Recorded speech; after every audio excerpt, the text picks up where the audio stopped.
Well, thank you, Larry. And thank you to Roger and Gerald. A few things came to my mind this morning as I was sitting there. The first one was, as soon as I heard that synthesized beat on the first song, I felt like we were missing something. And it was mostly just fog and probably like neon headbands and leg warmers. I think that would have been an awesome touch. Lots of fun. So, Roger, maybe next time you could spruce it up a little bit. And Gerald, when you said there was, I must admit, to my shame, when you said there was a hockey tournament going on, I had no idea what you were talking about. I guess I'm just not a very good Canadian boy. So don't ask me about what's going on in the playoffs. I don't even know. I'm assuming Calgary didn't make it. Sorry about that. Well, good morning, everyone, and welcome here this morning. For those of you who are new here, my name is Pastor Matt. I'm the lead pastor here. And if you aren't new, I'd just like to welcome you back, and I'm excited to be back here again. We were away last week, and it feels like just so much happens in 1 week. I'm not even totally sure if I remember how to do this whole preaching thing, so I guess we'll just find out. I mean, it's already been mentioned from up here that there's this belief out there, this feeling in the ether that I just kind of wing it up here anyways, so I suppose there wasn't much for me to forget. This morning, we're continuing on in our series. In our series we've been doing for the last few weeks, and it's called Crossing Over.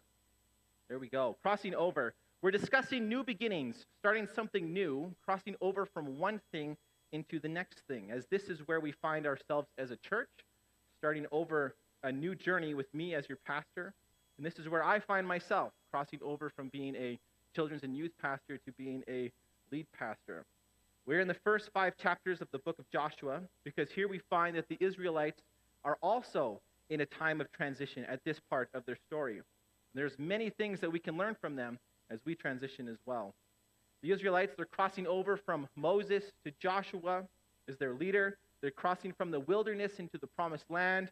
And more importantly, they're literally crossing over the Jordan River, which represents this metaphorical and literal line in the sand that once they cross it, there's no going back.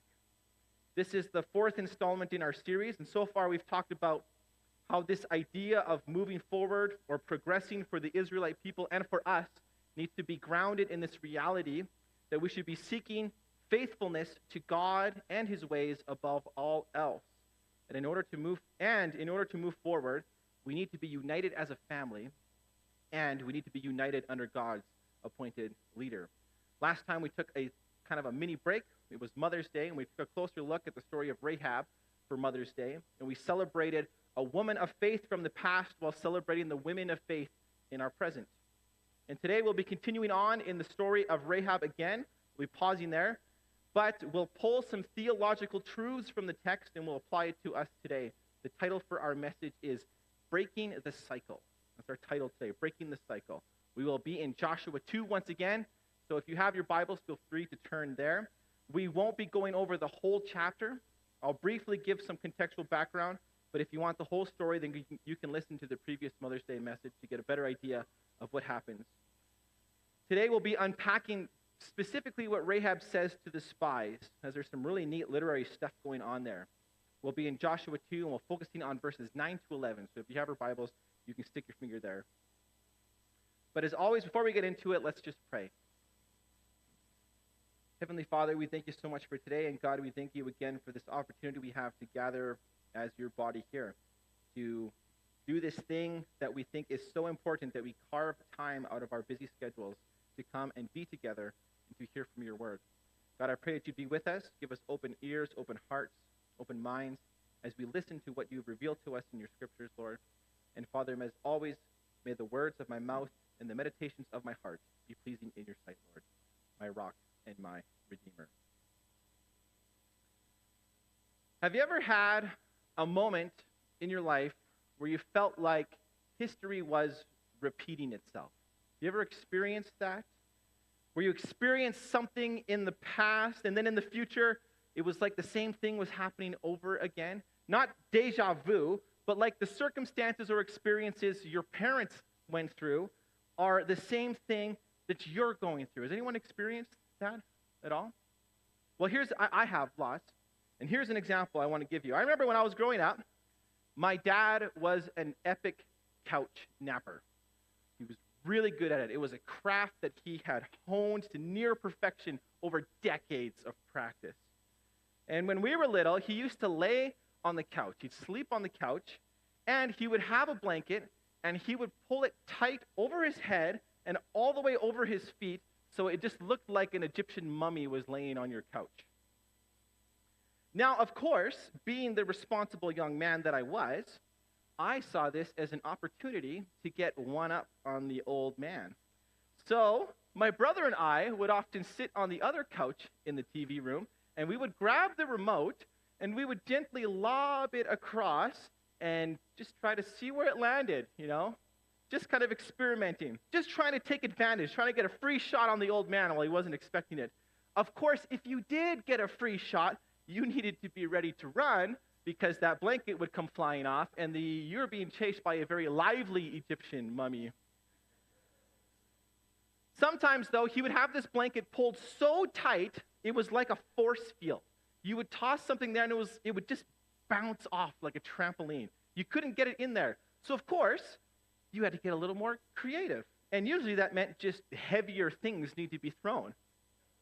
Until eventually, you just ended up cannonballing right on top of Dad's chest, and then, of course, running for your life. He would chase us, and he would yell, "I hope you have kids one day, then you'll know how it feels." Well, fast forward about 30 years, I'm lying on the couch, following in my father's footsteps, honing in my craft of couch sleeping, and I'm just drifting off. My heartbeat is slowing. I'm entering into the blissful state of REM sleep, when suddenly I'm violently jerked back to reality by what feels like a sack of potatoes that has fallen several stories right on my chest. I groan, I flail my arms, the kid that was on top of me goes flying, and I find myself yelling, "I hope one day you have kids. Then you'll know how it feels." And immediately I'm transported back to that same time as a kid when my dad would yell the same thing at me. I consistently have these problems where I'll do something and I'm just have this realization hit me and they're going, I am my father. Like I'm just turning into him. Has anyone experienced something similar? Have any of you found yourselves somehow repeating the things that your parents did before you? Maybe your parents left every light off in the house. There was no light allowed to be turned on at all. And you vowed that you would never do that when you grew up. But now you find yourself constantly shutting off all the lights, and you tell yourself it's for the vibes, but you know it really isn't. Maybe you used to make fun of how early your parents went to bed, but now you refer to 9 p.m. as staying up late.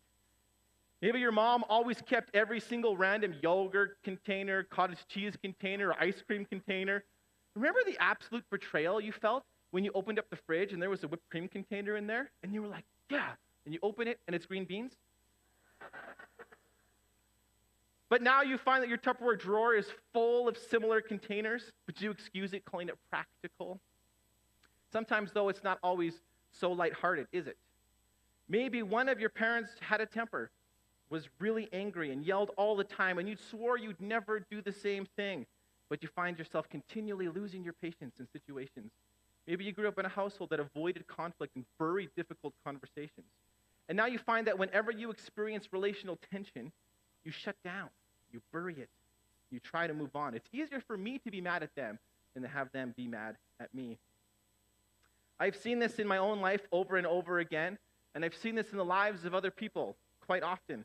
People who vow to be different than the generation before, to not make the same mistakes as the generation before, only to do the exact same thing. It makes you feel like you're in this never-ending cycle, one that repeats itself over and over again. And the question becomes, how do we break the cycle? How do we stop ourselves from repeating the past? How do we stop ourselves from repeating history? And the same tension is true for us as a church, as an organization, as a family. Sometimes it feels like we just keep making the same mistakes over and over again, the same decisions. We take the same paths as before, like we're in a rut. We're in a quagmire. We're blindly feeling our way through life and ministry. How do we as a church family learn from the past without repeating it? Well, the same tension is present in our passage today. In our passage, we find the Israelites, they're still camping on the plains of Moab. They're preparing themselves to cross over the Jordan into the promised land when Joshua decides to send in 2 spies. He sends in 2 spies.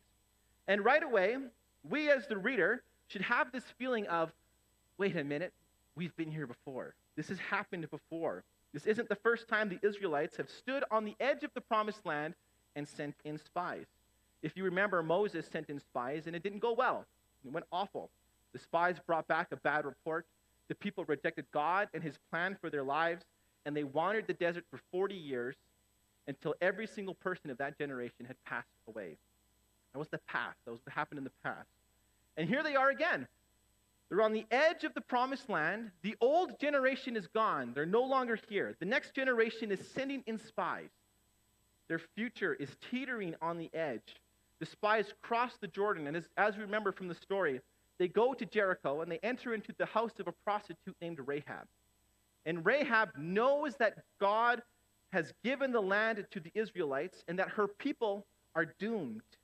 And she knows that God is the one true God, the Lord of heaven and earth. So she takes the spies, and she hides them on the roof of her house. The king hears that there's spies in town. He sends his men to search for them. They come to Rahab's house, and she tells them that the spies have left already. They're gone. They're not here. But if you hurry, you can catch them. So the men leave, supposedly chasing the spies. And when they leave, Rahab goes to see the spies before they lie down to bed. And she delivers this speech. And this speech that she delivers, it represents one of the longest uninterrupted statements by a woman in any biblical narrative. The part that we're looking at today is only a section of what she says to them. This is what she says, starting in verse 9. She says, I know that the Lord has given you the land, and that the fear of you has fallen upon us, and that all the inhabitants of the land melt away before you. For we have heard how the Lord dried up the water of the Red Sea before you when you came out of Egypt, and what you did to the 2 kings of the Amorites who were beyond the Jordan, to Sihon and Og, whom you devoted to destruction. And as soon as we heard it, our hearts melted, and there was no spirit left in any man because of you. For the Lord your God, he is God in the heavens above and on the earth beneath. Last time I had mentioned how this is in many ways the focal point of chapter 2, and there's some really cool things happening that we need to unpack here this morning. But first off, once again, we find a chiasm here. Does everyone remember what a chiasm was? We talked about it a few weeks back. No big deal. If you don't remember it, don't worry. I plan to give a little refresher. Anyway, a chiasm looks something like this. It's repeated thoughts that frame one central thought, and within this framing, the central thought is the most important one, the one the author wants you to focus on. So you can see it, thought A, thought B, thought C. Thought B is repeated, and thought A is repeated. And it forms a literary sandwich, and thought C is what the author wants you to focus on. Does that ring a bell? You remember that? So let's bring that into our passage today. This is what it looks like. This is the format of our passage today. She starts off by saying, I know God has given you the land. And the Hebrew word here used for given is the same one used over and over in chapter 1 when God is speaking to Joshua. The same verb that God uses when he's telling Joshua he's given them the land. So right away we have this feeling that God is speaking through Rahab. Then she says that the fear of you has fallen upon us, followed by, we melt away before you. And then a declaration, for we have heard. Then we have the center section where Rahab describes how they have heard everything that God had done for the Israelites, how he parted the Red Sea when they came out of Egypt, and how the Israelites destroyed the kings of the Amalekites, Sihon and Og. Then we have again repeated, as soon as they heard it, their hearts melted. There was no spirit left in any man because they were afraid. They were overcome with fear, followed by the last part of the chiasm, where Rahab expands on God's dominion not only over the Canaanite land, but over all of the earth and heavens above. Can you guys see that structure? The important part that Rahab and the author want us to focus on is this center part, where Rahab describes all the things that God has done for the Israelites in the past. Before we unpack that one section a little more, I want to highlight a few other things that I think are really neat about these verses. There's two things that Rahab repeats about the people of Canaan. Two things that she says that are extremely important. First, she says that a great fear had fallen upon them. And secondly, she repeats that the inhabitants melt away before them. Both of these ideas are quoting a prophecy made by Moses after the Israelites first crossed the Red Sea. You read about it in Exodus 15. It's called the Song of Moses, or also known as the Song of the Sea. And he sings this after the Red Sea. And in verses 15 and 16 of Exodus 15, this is what we read. Now are the chiefs of Edom dismayed. Trembling seizes the leaders of Moab. All the inhabitants of Canaan have melted away. Terror and dread fall upon them because of the greatness of your arm. They are still as a stone till your people, O Lord, pass by. Till the people pass by whom you have purchased. A great fear is prophesied as coming over the inhabitants of the land, and the verb used for to fall in for fear to fall upon them, is the exact same verb that Rahab uses in her speech, the exact same word. And in Rahab's confession, it is a great fear of you, of the Israelites, which has stirred the inhabitants of Canaan, melting them in fear. That phrase, melting with fear, again, is almost virtually identical in both passages. Thus, Rahab confesses what was foretold by the celebrants of the Exodus has come to pass. Isn't that cool?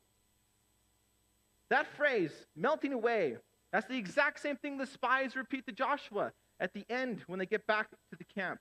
This Canaanite woman repeats almost word for word what God had promised through Moses all those years ago. And it is those words that the spies repeat to Joshua. Isn't that so cool? It's as if through Rahab, God is telling his people, I got you.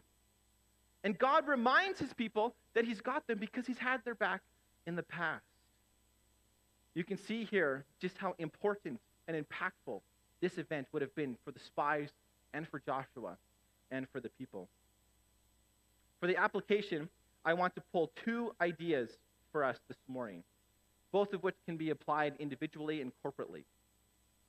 Two things that were true for the people of the past that we can apply to our lives so that we might learn from the past and not repeat it, that we might break the cycle in our personal lives and in our church family. The first idea is, if you want to break a repeating cycle, then we need to be proactive and not reactive. Got to be proactive and not reactive. If you want to stop making the same mistakes, then you need to be proactively thinking about the future, not simply reacting to things that come your way. You can see this in our passage, most notably with the actions of Rahab. Rahab was proactive. She was thinking about the future. She knew what she wanted, and she developed a plan to accomplish it. She correctly read the circumstances around her and implemented her plan. This one is also very personally relevant to me. I have come to discover within my own life that whenever I start repeating old habits, or making poor decisions, or kind of reverting to a default decision mode from the past, it usually comes at a time when I'm just reacting to things as they come at me. Usually it comes at a time when I just don't have the fortitude, I don't have the energy, I just feel down, or like I don't want to make any decisions. I just feel tired or exhausted or just down, and I'm just reacting to things as they come. I can tell when I'm losing patience with my kids, when I revert back to the same behaviors in a tense meeting, when I run and avoid conflict, pushing it down, thinking it'll just go away. I can tell in those moments that I'm not thinking proactively about what I want in the future. I'm just reacting to things that are going on around me. I'm not leading. I'm just going along with my environment. But it's not just personally, it's also corporately as a group, as a church body, that we can fall into this trap of just reacting to things as they come to us. It's really hard to dream about the future when you're stuck reacting to the present all the time.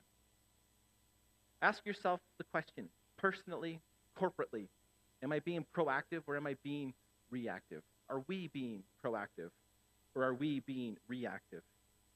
If you feel like the answer is yes, then I have just a few practical ideas of things that you can do to help change direction, to change things. The first step, and probably the hardest step, is just to stop. It seems to be the hardest thing to do, just to stop. Sometimes we feel like we need to make a decision. Things need to get done. This needs to happen, and it has to happen right now. We got to get this figured out. But oftentimes, if you rush into something, you end up making a poor decision, and you miss something super important. Whenever I'm doing a project, building a playhouse, or whatever it is, if I start getting into a rush, I almost always make a mistake. I'll measure something wrong, I'll forget a crucial step, and about halfway through the project, I go, oh. Sometimes we just need to stop. And after we stop, we need to evaluate. Just got to ask yourself a question. What's going on? What's going on within me? What's going on inside our church? To make a wise decision and mitigate the chance of repeating the past, we need to fully understand our environment, to fully grasp what is happening around us, what is happening behind the scenes. The next thing that might be helpful is set a goal. Seems pretty simple, right? Set a goal. What do I want to accomplish? What do I want to do? I don't want to repeat what has happened, so what goal am I going to set? What plan am I going to implement so this doesn't happen again? Rahab had a goal. Her goal was to serve Yahweh and to save her family. And she put a plan into practice to accomplish that goal. And lastly, and this is probably the most important step, is you need to evaluate again. You got to do it again. It seems to me that this is especially true for us as a church family or just churches in general. Sometimes it seems like we make a plan and then we just blindly stick to that plan and we try to force it through without asking the question, is this a good idea? I'm naturally a dreamer. That's what I like to do. I love to dream. I come up with all sorts of ideas. If you come to my house and the furniture hasn't rearranged itself in at least 3 months, then I'm not doing my job. I got to rearrange everything. Meg's, she's a lovely lady and has lots of patience. I'm a dreamer. I like to come up with ideas that meet felt needs. That's what I like to do. And I always want things to improve, to become more efficient. And I love dreaming up ideas of how to make changes. That's what I like to do. But sometimes, if I'm being honest, my ideas kind of suck. They aren't very good. I'm just being honest. The problem is that I don't know they suck. I think they're fantastic ideas, and everyone should do exactly as I'm doing because it's the best. So when someone who has the gift of discernment comes along and tells me it's not a good idea, I get a little bit offended. But I shouldn't, right? I shouldn't get offended. I need someone to filter out my bad ideas. I need someone who will evaluate with me whether or not this is a good plan. The truth is that we all do, especially at a church governance level. There are people here in this church, in any church, that are gifted with discerning minds, who are good at picking apart a plan. People who are excellent at evaluating decisions, asking the tough questions. And we need people like that to make better plans. People who are discerning, who ask dissenting questions, they are a gift. But oftentimes they get treated like fun wreckers, killjoys, or they get labeled as having a difficult personality, or being combative, or not a team player. When the reality is they just want to make sure the plan is as good as it can be. They get treated like thorns when they are roses. People like this help us to avoid the trap of simply reacting to things that are around us, and they help us to make the best proactive plan to move forward as a group. The last application point for us this morning is that if we want to break the cycle of the past, we need to understand our history. This one is so important. I had so much stuff I wanted to say here. I had to cut a whole bunch out, but don't worry, I have another chance to share that you'll find about later. We need to understand our history. In our passage this morning, right in the center of the chiasm, Rahab tells the spies, "For we have heard how the Lord dried up the land, the water of the sea, when you came out of Egypt, and what you did to the two kings of the Amorites who were beyond the Jordan, to Sihon and Og, whom you devoted to destruction." In the central part of her speech, Rahab reminds the spies of their history. She lists two events. One of them is really familiar. Everyone should understand that one should ring a bell, the crossing of the Red Sea. But the second one isn't quite as familiar, is it? She talks about what they did to the two kings of the Amorites. If you'll remember from a few weeks ago, we will talk about how there was 3 tribes that were already in their allotted land. And we had this map to describe it. I'll try to point it out. So right now, they're camped right here in Moab on this side of the Jordan. And the half tribe of Manasseh, Gad, and Reuben are technically in their allotted land. They're there. And the part that we had talked about was how Joshua is telling them that even though they're in their part of the land, they still need to cross over and help their brothers finish what they started.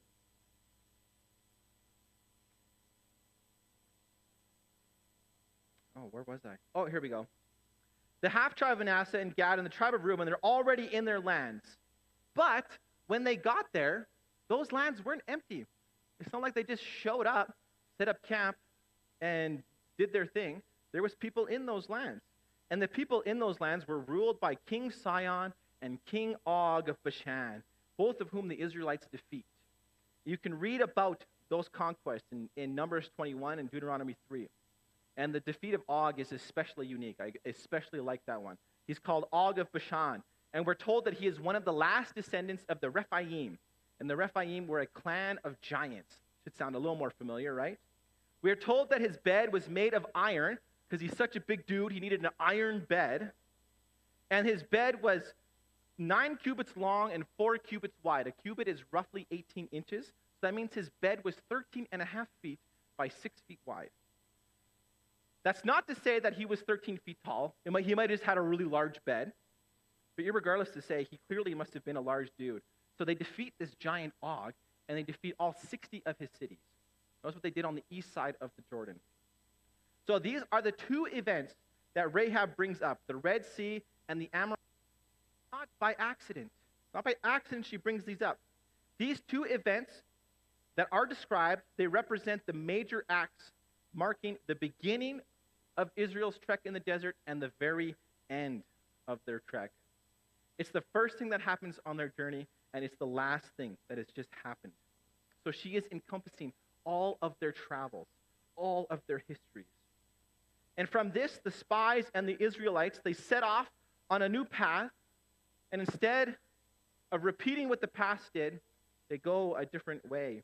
They learned from the past, and they broke the cycle of repeating it.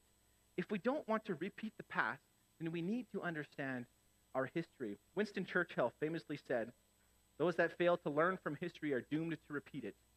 Isn't that so painfully true? And yet such an important idea. You can see this happening all over the place today. It's everywhere. It's just almost nauseating how obvious it is. We kind of have this historical arrogance in our lives. We have this feeling that if we lived in the past, we would have done everything right. We would have made all the right decisions. There isn't any nuance. There isn't any attempt to put ourselves in the shoes of the people of the past and ask ourselves the question, would I really be any different? We need more historical humility in our lives. Because the reality is, we need to remember that in 100 years or 200 years or 1,000 years, people will look back at us and say, man, what were they thinking? And we do this all the time with the Israelites, don't we? We look back and we say things like, how could the Israelites be so stubborn? How could they be so blind? How could they make the same mistake over and over again? Their entire journey through the wilderness is an example of this. It's a cycle of complaining, deliverance, more complaining, deliverance, more complaining, deliverance. They complain they don't have water. Moses hits a rock, gives them water. They complain they have no food. God sends them manna from heaven. I mean, they received the 10 Commandments at Mount Sinai, a crazy event of earthquakes, God descending on the mountain in fire and smoke, this transformational event, and yet they make a golden calf at the base of it. What we had Larry read today. If I was there, if I was an Israelite, there's no way I would have done that, right? We would have known better, yet we chase shiny objects all the time. I just want to give one example, one clear example of this. We spend more time being discipled by our phones than what we see on our phones than what we see in Scripture. I find it fascinating that nearly every sociologist or cultural commentator will tell us that our phones are literally poisoning us. They're destroying our fabric of our society. And yet, how many of us would look at our screen time and go, whoa, I didn't think it was that many hours. That's just one example. So what do we do? The most important part of Rahab's speech comes with a small qualifier that she says right in the center, right before she explains their history. And it is what the Israelites needed to learn from their past in order to break the cycle. She says right in the middle, she says, for we have heard, and she says, how the Lord. She reminds them of their history, but also that it was the Lord that did all of those things. He is the constant. He is the one that never changes. He is the one who is ultimately faithful to uphold his word and bring about what he has promised. You can break the cycle of the past when you remember where God showed up in the past and how he brought you through. This is true for me. I am able to weather the storms of the present because I can see how God brought me through the storms of the past. For us as a church, we need to remember how God brought us through our history. Last year, we celebrated our 50th anniversary as a church. And in those 50 years, God has done some amazing things. He's moved in powerful ways. The people of the past stepped out in faith, and God provided in big ways. But it seems to me that we have forgotten, or that we don't even know what God did in the past here. In order to be wise stewards of the future, we need to remember what God did in this church in the past. The first step is understanding who God has made us to be as a group. It feels as if, for me and other people that I've chatted with, that in our current place and time, we don't have a strong grasp of who we are as a people. What are our defining characteristics? How has God shaped us? What gifts and talents has God given us? What do we as a church want to be known for in our community? And a part of answering those questions is understanding who we were in the past. What has our church been known for in the past? I find it I wasn't going to share this, but this is about as winging it as I get. One of the things that I found very fascinating about our 50th anniversary was when it was Twyla Siemens. She was one of the founding members, and she gets up here and she shares about how Faith Community Baptist got its name. Do you know how it got its name? Because they wanted to be known as a group by their faith, and they wanted to be known as a group because of their community together. Isn't that amazing? Just in our name, we have an idea of what the people of the past wanted this church to be for the future. Just find that really interesting. It gives me goosebumps. But now I've totally lost where I was, which is why I never go off script.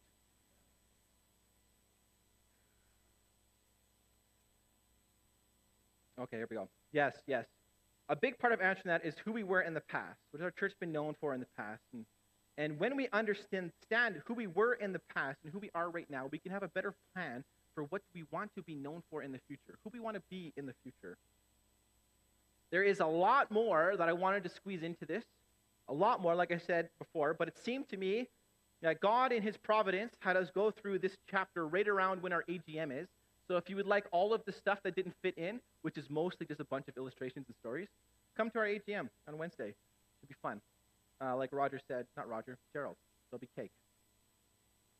I'll unpack a little bit more and apply this in other ways, and I hope it'll be beneficial for us as a church as we continue to cross over into what God would have us do for the future. We are, in many ways, embarking on a new path, yet it's similar to ones that we've embarked on the past. We have a new leader. We have an opportunity to build, to expand, to develop.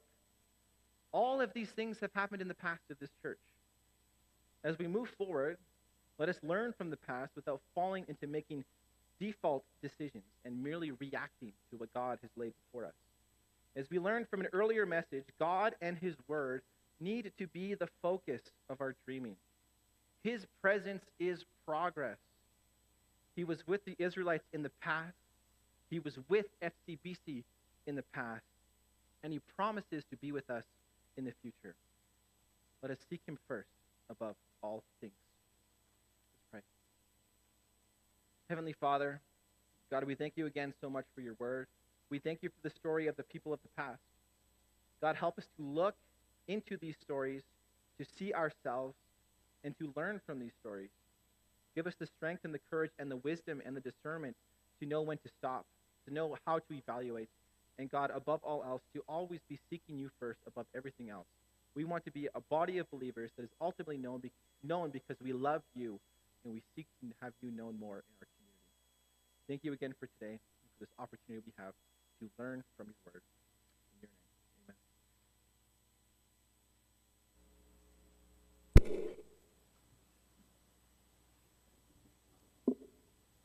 Church, thank you so much for your singing today. It's been wonderful. It's always wonderful to be up front and see faces instead of, typically I just see the backs of the Vandervalks when I'm at church. So it's always good to be up here and see your faces and to be up here and hear your singing. And Matt, thank you for the message today. Perspective and having an orientation to where we go. God has given us that spot. He's given us the cross and invites us to come there and to get our perspective, to get our bearings, to know where he would have us go.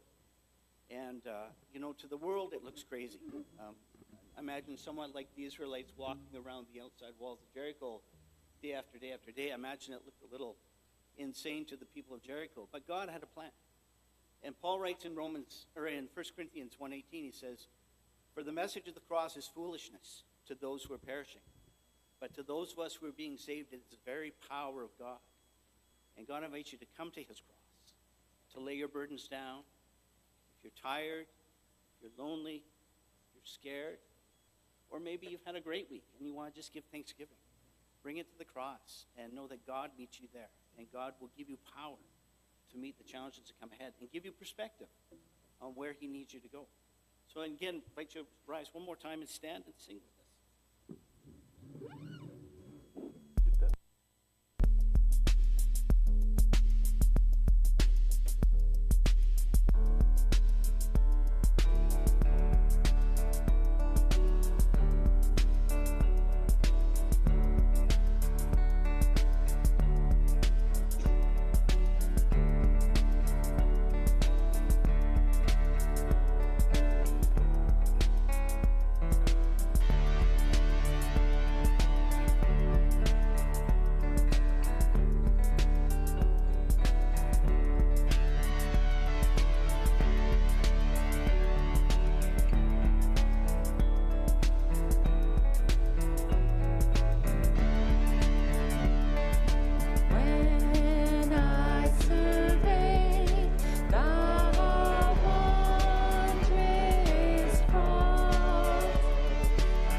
for our benediction today, I want to leave us again with the words that God spoke to Joshua in Joshua 1, verses 7 to 8.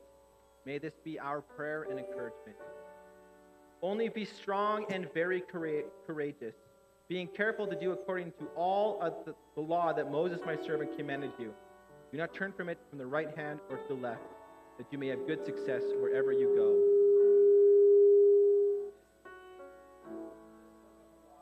Depart from your mouth, but you shall meditate on it day and night, so that you may be careful to do according to all that is written in it.